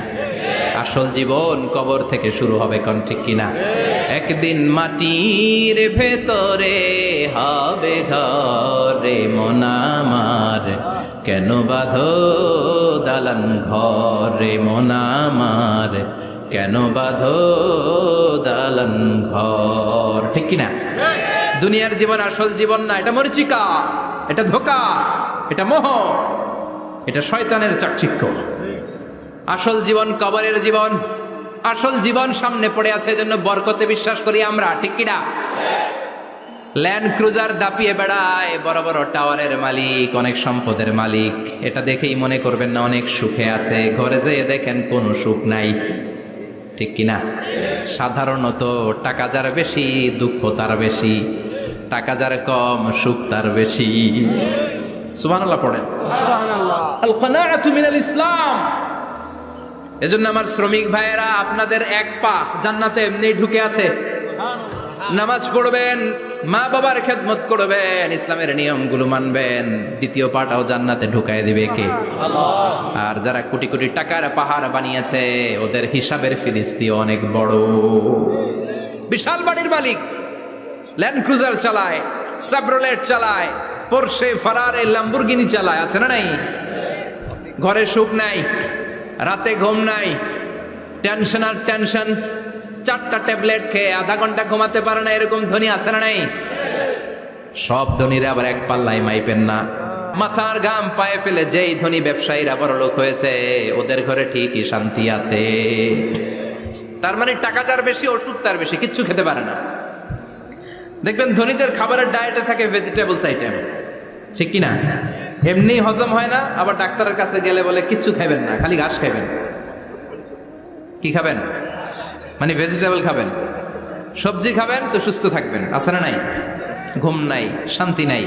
এই যে কোম্পানিগঞ্জ বাজারের যারা কুলি মজুর শ্রমিক, এদের ঘুমে ঝামেলা আছে? কথা বলেন। ধনী পয়সাওয়ালা কোটিপতি, সে ঘুমের ট্যাবলেট খায়, ঘুমের জন্য যে ট্যাবলেট লাগে রিক্সাওয়ালা ওইটাই জানে না, ঠিক কিনা? 1000 কোটি টাকার মালিক হলে বাড়ি কিনা যায়, গাড়ি কিনা যায়, সুখ কিনা যায় না। কোম্পানিগঞ্জ বাজারে সুখ বিক্রি হয় এমন দোকান আছে নাকি? কথা কন, একটাও নাই। কি করলেন আপনারা? সুখের দোকান দিতে পারলেন না? কি আজীব তামাশা! টাকা দিয়ে সুখ কিনা যায় না, গাড়ি কিনা যায়, বাড়ি কিনা যায়, কিন্তু সুখ নো ওয়ে, কেনা যায় না। টাকা হলে জাজিম কিনা যায়, বালিশ কিনা যায়, ঘুম কিনা যায় না। ঘুম কিনা যায়? ফার্মেসিতে ডাক্তারের কাছে যে যদি বলেন 2000 টাকার ঘুম দেন, দিবে? ডাক্তার কি বলবে? দূর মিয়া, আমারই ঘুম আসে না, তোমারে আমি ঘুম বিক্রি করব। আচ্ছা না নাই? শ্রমিক ভাই, রিক্সাওয়ালাদের ঘুমের ঝামেলা নাই, যেখানে রাই তো ওইখানেই, যেখানে রাই তো ওইখানেই কাই। ওর মাথা লাগতে দেরি বিছানায়, নাক ডাকতে দেরি হয়, ওর নাকের ডাকের আওয়াজে ট্রাকের ইঞ্জিনও ফেল, ঠিক কিনা? এজন্য আমরা বরকতে বিশ্বাসী। অল্প খাবো, অল্প পড়বো, অল্প জমাবো, অল্পের ভেতর বরকত দিয়েছে কে? এজন্য মেহমান আসলে বিশ্বনবী খুশি হতেন, আমরাও মেহমান আসলে খুশি হব। রাজি আছি না নাই? সবাই রাজি? মেহমানদারি করাবেন তো? এরপরে বিশ্বনবী ইনসাফ করতেন। কি করতেন? ইনসাফ করতেন। বিচার করার সময় বিশ্বনবী ইনসাফ করতেন। গোটা বিশ্বকে ইনসাফ শিখিয়েছেন বিশ্বনবী। আমাদের দেশেও তো ইনসাফ হয় না? হাইকোর্টে, সুপ্রিম কোর্টে, গ্রাম্য সালিশে আছে? আছে? আহা, আহকামুল হাকিমিনের দরবারে সবগুলো বিচার আবার বসবে। চিল্লায় বলেন ঠিক কিনা? মিয়া, দুনিয়াতে বিচারপতি বিচারের রায় দেয়, ওই বিচারপতিরও বিচার আছে না নাই? সবচেয়ে বড় বিচারপতির নাম কি? বিশ্বনবী ইনসাফ করে গোটা বিশ্বকে দেখিয়ে গেলেন কেমন করে বিচার করতে হয়। বিশ্বনবীর কাছে কখনো বিচার আসলে বিশ্বনবী দুই পক্ষের কথা শুনে রায় দিতেন। পড়েন সুবহানাল্লাহ। সব সময় দুই পক্ষের কথা শুনে রায়। এখন কি দুই পক্ষকে সমান প্রিভিলেজ দেয়া হয়? কথা বলেন। কারণ কোরআন দিয়ে বিচার হয় না। কোরআন দিয়ে বিচার হোক আমরা চাই কি চাই না? আমার সংসদ ভবনের ভেতরে কোরআনের আইন দিয়ে সংসদ ভবন কায়েম হোক আমরা চাই কি চাই না? সেনাবাহিনীর ভেতরে দরবার হলগুলোতে যখন আলোচনা বসে কোরআন মাঝখানে থাকবে, চিল্লায় বলেন ঠিক কিনা? দেশের সবগুলো ক্যান্টনমেন্টের ভেতরে কোরআন থাকার দরকার আছে না নাই? সবগুলো আদালতের ভেতরে কোরআন থাকার দরকার আছে না নাই? কোরআনের আইন অনুযায়ী আমার দেশের সব নিয়ম কানুন চলবে আমরা চাই কি চাই না? এই কোরআনের আইনের বিরুদ্ধে যদি কোনো আইন পাশ করা হয়, আমরা ওই আইনের বিরুদ্ধে চিৎকার করে বলেন ঠিক কিনা? আমরা এই কোরআনের জন্য সব বাজি রাখতে রাজি আছি। আমরা জীবন বাজি রাখতে রাজি আছি। আমরা দেহের তাজা রক্ত বিলিয়ে দিতে রাজি আছি। জোরে বলেন ঠিক কিনা? কোরআনের জন্য কে কে ময়দানে থাকতে রাজি আছেন? হাত উঁচু করে আল্লাহর দেখা।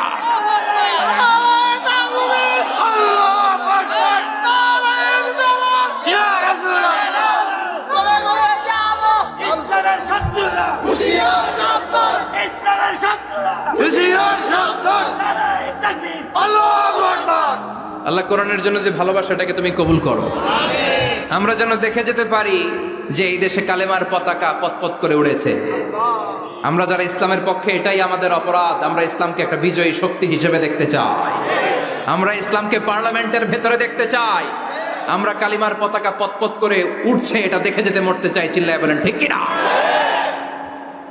বিশ্বনবী ইনসাফ শিখালেন। বিচার আসলে দুই পক্ষের কথা শুনতেন। বিশ্বনবীর স্ত্রী সাওদা এসে বলে, নবী, আমি আপনার কুমারী বউ আয়েশার ঘরে তরকারি নিয়ে গিয়েছিলাম, ঝোল নিয়ে গিয়েছিলাম, কোন বর্ণনায় পায়েস নিয়ে গিয়েছিলাম। তরকারি দেওয়ার পরে আপনার স্ত্রী রেগে বলে, তরকারি দিলা কেন? আমি কি তরকারি রাঁধতে পারি না? আনলা কেন? রাগের চোটে তরকারির ঝোল নিয়ে পায়েস নিয়ে আমার গালের মধ্যে মাখিয়ে দিয়েছে আপনার বউ। আপনি তো শ্রেষ্ঠ বিচারক, ও নবী বিচার করে দেন। দুই বউয়ের মধ্যে ঝগড়া আছে না নাই? বিশ্বনবী সাউদার কথা শুনলেন, মা আয়েশাকে ডেকে পাঠালেন। মা আয়েশারে বললেন, ও আয়েশা, আসলে এমনটা করেছো নাকি? মা আয়েশা বলে, নবী, তখন আমার মেজাজটা বড্ড গরম ছিল, রাগের মাথায় ঝোল নিয়ে আমি সাউদার মুখে লাগিয়ে দিয়েছি। আসলে কাজটা ঠিক হয় নাই, আমারে ক্ষমা করেন। বিশ্বনবী দুইজনের কথা শুনে ঠান্ডা হয়ে বসলেন। সুবহানাল্লাহ। একজনের কথা শুনে রায় দেয় নাই, ঠিক কিনা? দুইজনের কথা শুনে বিশ্বনবী বললেন, আমার আদালতের রায় হচ্ছে কিসাস, টিট ফর ট্যাট। যেমন করেছো তেমন, ঘুষি মারলে ঘুষি, গুতা মারলে গুতা, ঠেলা মারলে ঠেলা। আচ্ছা না নাই?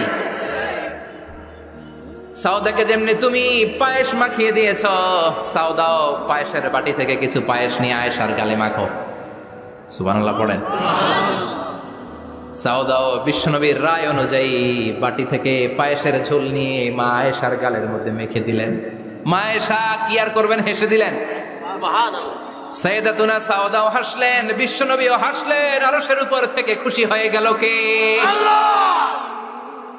এজন্য কোরআন দিয়ে যদি, কোরআনের নিয়ম দিয়ে যদি, বিশ্বনবীর শেখানো পন্থায় যদি বিচার হয়, ওই বিচারের মধ্যে ইনসাফ থাকবে, জুলুম থাকবে না। ওই বিচারের মধ্যে কোনো স্কাইপি কেলেঙ্কারি হবে না। আমাদের টেলিফোনের ফোনালাপ ফাঁস হয়ে যায়, স্কাইপি ফাঁস হয়ে যায়, অনেক ঝামেলা হয়ে যায়, আছে না নাই? এরপরেও জনগণের চোখ খোলে না। আল্লাহ তুমি চোখ খোলার তৌফিক দাও, সহি সমাজ দান করো, পড়ে না আমিন। বিশ্বনবী ইনসাফ করতেন। বনু মাখজুমিয়া গোত্রের এক মহিলা চুরিতে ধরা পড়ল। কিসে ধরা পড়ল? কথা বলেন। চুরিতে। চুরি করলে নিয়ম কি? লাউ চুরি করলে, আম চুরি করলে, কলা চুরি করলে হাত কাটা যাবে না, এটা বড় চুরি। সুবহানাল্লাহ। ওমরে ফারুক বলেছেন, দুর্ভিক্ষের বছরে কেউ যদি চুরি করে তার হাত কেটে দেয়া যাবে না, কারণ এটা অভাবের চুরি, এটা স্বভাবের চুরি না, ঠিক কিনা? ঘরে খাবার নাই, পেটে দানা পানি নাই, লাউ চুরি করছে, মুরগি চুরি করছে, এই চোরের হাত কেটে দিও না, কারণ সে ক্ষুধার্ত। পেটে খাবার আছে, গায়ে জামা আছে, সমাজে সম্মান আছে, তারপরেও পুরো দেশটা খেয়ে ফেলতেছে, এরকম ডাকাত আছে না নাই? দেশের টাকা পাচার করে, ব্ল্যাক মানি করে, এরকম ডাকাত আছে না নাই? ঘুষ খেতে খেতে পেটটা এরকম হাতির মতো মোটা করেছে, এরকম ডাকাত আছে না নাই? দেশের সবকিছু লুণ্ঠন করে, এরকম আছে না নাই? এই ডাকাতদের হাত কাটার মধ্য দিয়ে হাত কাটার প্রোগ্রাম শুরু করতে হবে। এরকম একটা ডাকাতের হাত কেটে যদি দেশের গভর্নমেন্ট বাইতুল মোকাররমে জুমার নামাজের সামনে লাইভ সম্প্রচার করে, সারা বাংলাদেশের 18 কোটি মানুষ যদি দেখে, আর কেউ চুরি করবে? চুরি করার আগে 3 বার লাফ দিবে, যেরকম ঠিক কিনা? বনু মাখজুমিয়া গোত্রের এক নারী চুরিতে ধরা পড়ল। ভেরি প্রেস্টিজিয়াস এন্ড ডিগনিফাইড ফ্যামিলির মেয়ে। এলাকায় সম্ভ্রান্ত কিছু ফ্যামিলি থাকে না, এরকম বড় ফ্যামিলির মেয়ে। সব সাহাবারা বলল, এখন যদি নবী হাত কেটে দেয় মদিনাতে তো মারামারি হবে। ওসামা বিন যায়েদকে বলল, ওসামা, তুমি বিশ্বনবীর সবচেয়ে প্রিয় পাত্র, হুব্বু রাসূলিল্লাহ, তুমি যাও বিশ্বনবীরে বলো হাত যেন কেটে না দেয়। ওসামা যে বলে, নবী গো, সব সাহাবারা বলেছে এই মেয়ের হাত কাটলে মদিনায় ঝামেলা হবে, হাত কেটে দিয়েন না। এই কথা শুনে বিশ্বনবীর চেহারাটারে লাল করে দিল কে? বিশ্বনবী বললেন, ওসামা, কোত্থেকে এত বড় স্পর্ধা পেলি রে তুই ওসামা? এই আইনটা তো আমি বানাই নাই, আরশের উপর থেকে এই আইনটা নাজিল করেছে কে? আস-সারিকু ওয়াস-সারিকাতু ফাকতাউ আইদিয়াহুমা জাযাআম বিমা কাসাবা নাকালাম মিনাল্লাহ ওয়াল্লাহু আজিজুন হাকীম। সুবহানাল্লাহ পড়েন। If anyone steal something very precious from the society, from house, the government should cut down his right hand. দামি কিছু চুরি করলে গভর্নমেন্ট কাটবে, আমরা কাটতে পারবো? এটা সরকারের কাজ, সরকার ডান হাত কেটে দিবে। ওসামা, এটা আল্লাহর আইন। কেমন করে আল্লাহর আইনে তুমি সুপারিশ করতে আসো? কোন বানু মাখজুমিয়া গোত্রের মেয়ে? ওই মেয়ে তো দূরের কথা, আমার কলিজার টুকরা ফাতেমাও যদি চুরি করে, আমি রামদানিয়ে ফাতেমার ডান হাতটা এক কোপ দিয়ে কেটে দিতে এক মুহূর্ত দেরি করবো না রে ওসামা। জাস্টিস, ইনসাফ শিখে নাও। কেমন করে প্রতিষ্ঠা করেছে বিশ্বনবী, চিৎকার করে বলেন ঠিক কিনা?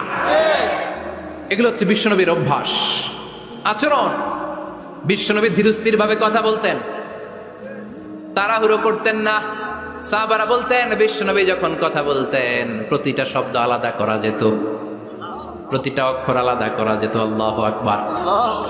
আবার জরুরি কোনো কথা যখন বিশ্বনবী বলতেন ওইটাকে 3 বার বিশ্বনবী রিপিট করতেন। কয়বার? 3 বার। কারণ জরুরি। কারণ কি? যেন না ভুলে যায়, ভুল যেন না হয়, 3 বার বলতেন। বিশ্বনবী একবার তাকওয়া নিয়ে ওয়াজ করতেছিলেন আর বলছিলেন তাকওয়া হা হুনা হা হুনা হা হুনা, তাকওয়া এইখানে এইখানে এইখানে। কয়বার বললেন? কারণ তাকওয়ার ওয়াজ কি কম গুরুত্বপূর্ণ নাকি বেশি গুরুত্বপূর্ণ? তাকওয়া মানে কার ভয়? যাদের হৃদয়ে আছে আল্লাহর ভয় তারা কবু পথ ভুলে যায় না। আল্লাহর প্রেম ছাড়া এই দুনিয়ায় কারো কাছে কোনো কিছু চায় না, ঠিক কি না? যাদের হৃদয়ে আছে আল্লাহর ভয় তারা কবু পথ ভুলে যায় না। আল্লাহর প্রেম ছাড়া এই দুনিয়ায় কারো কাছে কোনো কিছু চায় না। রাতের আধারে যারা সেজদাতে রয় দু চোখের শ্রুতে নদী যেন বয়।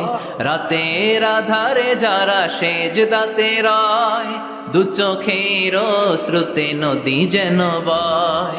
ছলনার হাতছানি যতই ডাকুক, ছলনার হাতছানি যতই ডাকুক, পেছনে ফিরেও সে তাকায় না।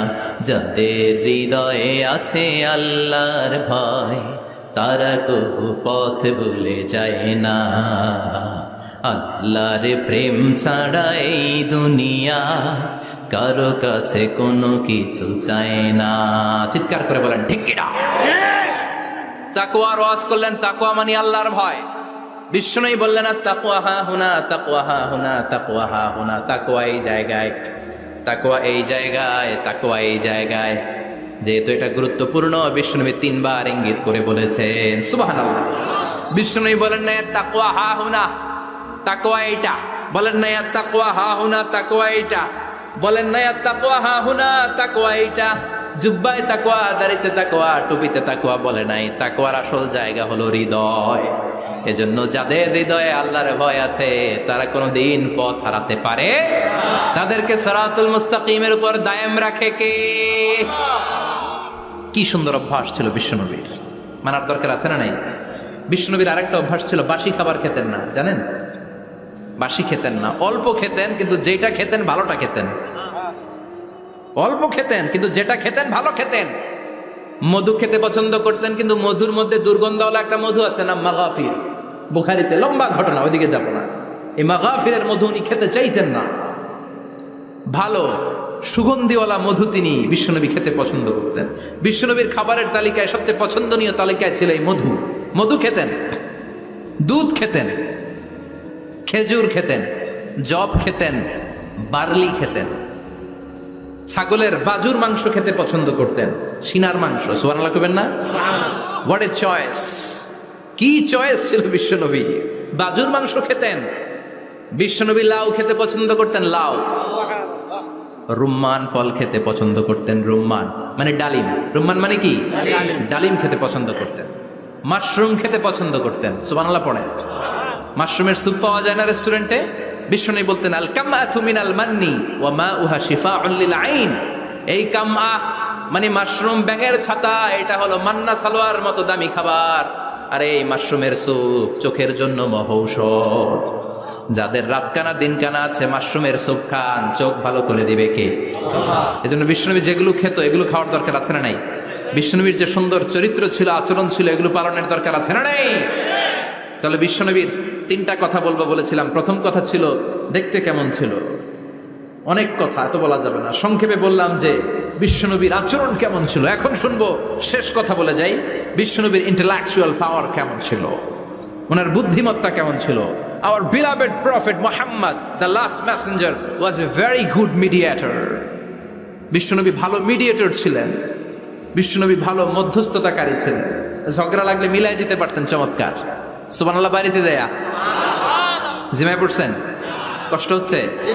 আর কয়েক মিনিট পড়বো, একটা তাকবীর দেন, লিল্লাহি তাকবীর। আল্লাহু আকবার। হি ওয়াজ এ ভেরি গুড মিডিয়েটর, মধ্যস্থতাকারী ব্যক্তিত্ব ছিলেন। স্বামী স্ত্রীর মধ্যে ঝগড়া লাগলে মিলাইয়া দিতেন, বন্ধু বন্ধু ঝগড়া মিলাইয়া দিতেন, সমাজে সমাজে মারামারি মিলাইয়া দিতেন। মক্কা থেকে মদিনায় যখন গেলেন, মদিনায় 120 বছরের একটা যুদ্ধ চলছিল, কেউ যুদ্ধটা থামাতে পারে না। বিশ্বনবী 7 দিনের ব্যবধানে যুদ্ধ থামিয়ে দিলে। Intellectual capacity, very good mediator. এজন্য বিশ্বনবীর উম্মত যারা, তাদের অভ্যাস হবে ঝগড়া লাগায় দেওয়া যাবে না, মিলায় দিতে হবে। ঠিক কিনা? আমরা যদি ঝগড়া দেখি দূর থেকে আরো লাগায় দিতে চাই, আছে না নাই? কোম্পানিগঞ্জ বাজারে ঝগড়া, কয় লাগুক আরো লাগুক, ধরবি না, থামাবি না। দূর থেকে মজা দেখি, মজাই লাগে, এরকম ডাকাইতে আছে না নাই? আগুন লাগলে পানি দিয়ে নেবায়, অনেকে তেল ঢালে, আছে না নাই? কি করবেন? মিলিয়ে দিবেন। আপনার মর্যাদা বাড়িয়ে দিবে কে? আল্লাহ। বিশ্বনবী ভেরি গুড মিডিয়েটর ছিলেন। বিশ্বনবী লজিক্যাল এবং রেশনাল ছিলেন, বুদ্ধিমত্তাকে কাজে লাগাতেন। এক সাহাবী এসে বলে, নবী ইদান লি বিজিনা, আমারে জিনার অনুমতি দেন। কিসের অনুমতি? কার কাছে অনুমতি চাইলো? অন্যান্য সাহাবারা এই যুবক ছেলেটাকে ধমকাতে লাগলো, বসো, এই মিয়া বসো, বিশ্বনবীর কাছে কি কথা বলে এগুলা? ওই যুবক বসে রইল। বিশ্বনবী কাজ সারালেন, এরপর বললেন, আইনা শাবাব, ওই যুবকটা কোথায়? এদিকে আসো, কি চাইছো বলো। কয়, বিশ্বনবী আপনি আমারে জিনা করার অনুমতি দেন। বিশ্বনবী যুবকটারে কাছে ডেকে আনলেন, বললেন, ও যুবক, তোমার ঘরে বোন আছে কিনা? কয় আছে। তোমার বোনের সাথে কোনো পুরুষ জিনা করুক, তোমার কেমন লাগবে? সে বলে, আমি এই পুরুষটারে হত্যা করব। হত্যা করবা? ওকে, ডান। তোমার ঘরে মা আছে কিনা? আছে। তোমার মায়ের সাথে পর পুরুষ জিনা করবে, কেমন লাগবে? কয়, আমি সাইজ করবো ওরে। তোমার ঘরে স্ত্রী আছে কিনা? আছে। তোমার স্ত্রীর সাথে যদি কেউ জিনা করে কেমন লাগবে? বলে, আমি তারে ছাড়বো না। বিশ্বনবী বললেন, তাহলে যেই মহিলার সাথে তুমি জিনা করবা, সেও তো কারো বোন, সেও তো কারো স্ত্রী, সেও তো কারো মা, ঠিক কিনা? সুবহানাল্লাহ। What an intellectual capacity. যুবক বলে, তাই তো, এইভাবে তো ভাবি নাই। আমি যার সাথে পাপ কর্ম করব, সেও তো কারো বোন হবে, সেও তো কারো মা হবে, সেও তো কারো স্ত্রী হবে। ও নবী, আপনি আমারে মাফ করে দেন, আমার জন্য দোয়া করে দেন, যেন তাকওয়ার উপর জীবন প্রতিষ্ঠা করতে পারি। লজিক্যালি জিনিসকে সলভ করার চেষ্টা করতেন। মুআয ইবনে জাবালকে বিশ্বনবী সাল্লাল্লাহু আলাইহি ওয়াসাল্লাম ইমাম বানিয়ে পাঠালেন। উনি ইমামতি করতে গেলেন এক মসজিদে। মাগরিবের সালাতে উনি লম্বা কেরাত ধরলেন। এশার নামাজ শুরু করলেন সূরা বাকারা দিয়ে, কোরআনের সবচেয়ে ছোট সূরা। হ্যাঁ, বড়? কত বড়? বিশাল বড়। এখন ওই এলাকার মুসল্লিরা ছিল কৃষক মুসল্লি। এক কৃষক মুসল্লি সাহাবী নামাজের পেছনে দাঁড়ালেন, দেখলেন বাকারা দিয়ে দৌড়ছে, কেরাত শেষ হয় না, আর দাঁড়িয়ে থাকতে পারে না, পায়ে ব্যথা করে, পিঠে ব্যথা করে। কিছুক্ষণ পর রেগে মেগে নামাজ ছেড়ে দিয়ে বারান্দায় নামাজ পড়ে বিশ্বনবীর কাছে বিচার দিতে গেলেন। যে বললেন, নবী এমন ইমাম পাঠাইছেন এশা পরে বাকারা দিয়া। বিশ্বনবীকে সর্বনাশ, মুআয তো ভেজাল লাগাই ফেলতেছে। ডেকে পাঠালেন, সহিহ বুখারীর বর্ণনা। বিশ্বনবী বললেন, মুআয, হোয়াট আর ইউ ডুইং দেয়ার? কি করছো তুমি সেখানে? আফাচ্চানুন আনতা ইয়া মুআজ, ও মুআজ তুমি কি ফিতনা বাজাও নাকি? তুমি কি ফিতনা ছড়াচ্ছ নাকি? খেটে খাওয়া মানুষ, কৃষক মানুষ, মাঝারি সাইজের কত সুন্দর সূরা আছে, ওয়াদ-দুহা ওয়াল-লাইলি ইযা সাজা, আল কারিআতু মাল কারিআ আসনা নাই, আলহাকুমুত তাকাসুর আসনা নাই, এগুলো দিয়ে না পড়ে বড় বড় সূরাতুল্লাহ কেন্দ্রে মুআজ, আফাচ্চানুন আনতা ইয়া মুআজ, তোমারে কি আমি অ্যাপয়েন্টমেন্ট দিছি তুমি ফিতনা বাজাবা? খবরদার মুআজ, ইয়াসসিরু ওয়ালা তুআসসিরু, ইসলামকে মানুষের কাছে সহজ করে উপস্থাপন করবা। বাশশিরু ওয়ালা তুনাফফিরু, ইসলামকে এমন ভাবে উপস্থাপন করবা না যে তোমার কথা শুনে মানুষ দিন থেকে ভেগে ভেগে যায়। তাহলে এই দায়ভার ইসলামের নয়, এই দায়ভার বর্তাবে তোমার কাঁধের উপর। চিৎকার করে বলেন ঠিক কিনা? আমাদের মধ্যে অনেকে ইসলামকে অনেক কঠিন করে ফেলে, মানুষকে আশার বাণী শোনায় না, কই এমনি না বললে আপনার বাদ, আপনি বেদাত করছেন, আপনি শিরক করছেন, আপনার কিচ্ছু হবে না। যারে বলে কিচ্ছু হবে না সে বলে আমার যেহেতু কিচ্ছু হবে না তোর কথা শোনার আমার দরকার নাই, যে আমারে আশার বাণী শোনায় আমি তার কাছে যাই। ঠিক কি না? এজন্য সহি ইসলাম আপনি প্রচার করবেন, but your approach should be very flexible. 100 বছর যেটা চালু আছে আপনি একদিনে উঠিয়ে দিতে পারবেন? It's not a logical approach. বিশ্বনবীর অ্যাপ্রোচ, বিশ্বনবীর রেশনাল ক্যাপাসিটি এমনটা ছিল না। সহজভাবে বুঝাবেন। আদ-দীনু ইউসরুন লা উসরা ফি, দিনটা হলো সহজ, দিনের মধ্যে কাঠিন্যতা নাই। সুবহানাল্লাহ, কি ক্যাপাসিটি! আমি যেমনি আপনাদেরকে নিয়ে বসে ওয়াজ করতেছি, বিশ্বনবী ওয়াজ করতেন, তবে সংক্ষিপ্ত ওয়াজ। আমরা আধা ঘন্টা করে যদি রাখতে চাই, হুজুর আরো আধা ঘন্টা করেন, তো আরো আধ ঘন্টা করে যদি শেষ করতে চাই, হুজুর আর 10 মিনিট করেন। হুজুর ওয়াজ অনেক টেস্ট লাগে, হুজুর নামাজ টেস্ট লাগে না। আচ্ছা না নাই? ওয়াজ ভাল লাগে, নামাজ ভাল লাগে না, কিন্তু বিশ্বনবীর ওয়াজ ছিল সংক্ষিপ্ত। আর বিশ্বনবী বলতেন, one of the minor sign before the day of judgement, your lecture will be longer, your সালাত উইল বি শর্টার। কিয়ামতের আগে তোমাদের লেকচার, ইসলামী লেকচার লম্বা হবে, নামাজ হয়ে যাবে সংক্ষিপ্ত। এই আলামত সমাজে আছে না নাই? বিশ্বনবী সংক্ষিপ্ত কথা বলতেন, আর ওনার বুদ্ধিবৃত্তিক ক্যাপাসিটি কাজে লাগিয়ে তিনি বুঝাতেন। হাত দিয়ে ইঙ্গিত করতেন, আঙ্গুলের বিভিন্ন ব্যবহার সমাজে আছে না নাই? এরকম করলে এটারা লাইক বলে না, এরকম করলে বলে ডিসলাইক। আবার ক্রিকেটে এরকম করলে কয় ছক্কা, আবার একটা উড়াইলে কয় তুই যা। একটা মানে কি? আবার বিজয় দেখায় কেমনে? কথা কন, ভিক্টরি। আছে না নাই? বিশ্বনবীও এটাকে মডার্ন টিচিং মেথডোলজি বলে। আধুনিক শিক্ষা পদ্ধতিতে এখন দেখবেন যে আগে ব্ল্যাক বোর্ডে লিখতো, এখন হোয়াইট বোর্ডে লিখে মার্কার দিয়ে। আগে বই থেকে বুঝাতো, এখন ভিজুয়ালাইজ করে, ভিডিও দেখিয়ে শেখানো হয়। ঠিক কি না? বিশ্বনবী এটা করতেন। বিশ্বনবী একবার কিয়ামতের ওয়াজ করছেন, দুইটা আঙ্গুলকে এরকম করে বললেন, আনা বুইসতু আনা ওয়াসসাআতু কাহাতাইন, এই দুইটা আঙ্গুল যেমনি কাছাকাছি, আমি এবং কিয়ামত এরকম কাছাকাছি নাজিল হয়েছি। আমি এবং কিয়ামত এরকম কাছাকাছি। বুইসতু আনা ওয়াসসাআতু কাহাতাইন। আবার বলতেন, আনা ওয়া কাফিলুল ইয়াতীমি কাহাতাইন, আমি এবং ইয়াতীমের রক্ষণাবেক্ষণকারী এই দুইজন জান্নাতে এরকম কাছাকাছি থাকবো। কোন সুবহানাল্লাহ। এরকম আঙ্গুল দিয়ে বিশ্বনবী বুঝাতে চাইতেন। আবার মাটির মধ্যে খেজুর গাছের ডালা দিয়ে লম্বা একটা দাগ টানলেন, ডানে বায়ে অনেকগুলো দাগ টানলেন। সাহাবারা বললেন, এটা কি? বিশ্বনবী বললেন, এই যে দাগটা দেখলা, এই দাগটার নাম হলো সিরাতুল মুস্তাকিম। চিল্লায় বলেন, এই দাগটার নাম কি? সিরাতুল মুস্তাকিম। আর ডানে বায়ে ছোট ছোট যে দাগগুলো দিলাম, এগুলো হলো সুবুলুশ শায়তান, শয়তানের রাস্তা। সিরাতুল মুস্তাকিমে উঠলে শয়তানের রাস্তা থেকে অনেক হাতছানি আছে না নাই? ডানে বায়ে তাকানো যাবে না। সিরাতুল মুস্তাকিমে যে তুমি উঠেছ, চলতে থাকে বা চলা শুরু হলো দুনিয়াতে, শেষ হয়ে যাবে জান্নাতে। সুবহানাল্লাহ। বিশ্বনবী মাঝে মাঝে বোঝানোর জন্য প্রশ্ন করতেন, কারণ প্রশ্ন ছুড়ে দিলে মানুষের মধ্যে জানার আগ্রহ বাড়ে না কমে? কথা বলেন। আমি যদি একটা প্রশ্ন করি আর বললাম উত্তর দেন, কেউ পারতেছে না, একটু ঠেকা ঠেকা ভাব, ঠেকে যাচ্ছেন, তখন হুট করে উত্তরটা বললে এটার জীবনে ভুলবেন না, ভুলবেন? কারণ ওই যে ঠেকছেন, শিখছো কোথায়? ঠেকছি যেথায়। ঠিক কি না? বিশ্বনবী প্রশ্ন করতেন। বিশ্বনবীর এই প্রশ্নটা বলে শেষ করছি। বিশ্বনবী সাহাবাদের মাঝখানে ওয়াজ করতেছেন আর বলতেছেন, ইন্না মিনা শাজারি শাজারা লা ইয়াসকুতু ওয়ারাকুহা মাসালুহু কামাসালিল মুসলিম। বললেন, আমাদের এই ভূখণ্ডে এমন একটা গাছ আছে, যেই গাছের পাতা ঝরে না, এই গাছের দৃষ্টান্ত মুমিনের দৃষ্টান্তের মতো। বলো তো গাছটা কি? কে জানো? কেউ কথা কয় না। কি গাছ? কি গাছ? কেউ কথা কয় না। কেউ বলতে পারে না, কেউ বলে সাজারাতুল বাওয়াদি, ওই ক্যাকটাস গাছ, পাহাড়ি গাছ, ওই গাছ সেই গাছ, কেউ বলতে পারে নাই। বিষ্ণু বললেন কেউ পারো নাই, সঠিকটা শুনে নাও, ইন্নাহা নাখলা, এটা খেজুর গাছ। সুবহানাল্লাহ পড়েন। সাহাবীরা ভাবছে এটা তো ঘরের পাশে আছে, এটা মনে কয় নাই।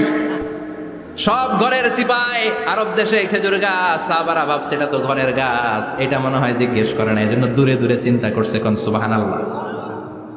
সব সাহাবীরা বাড়িতে ফিরে গেলেন। ওমরে ফারুক, ওনার ছেলে আব্দুল্লাহ ইবনে ওমরও গেল।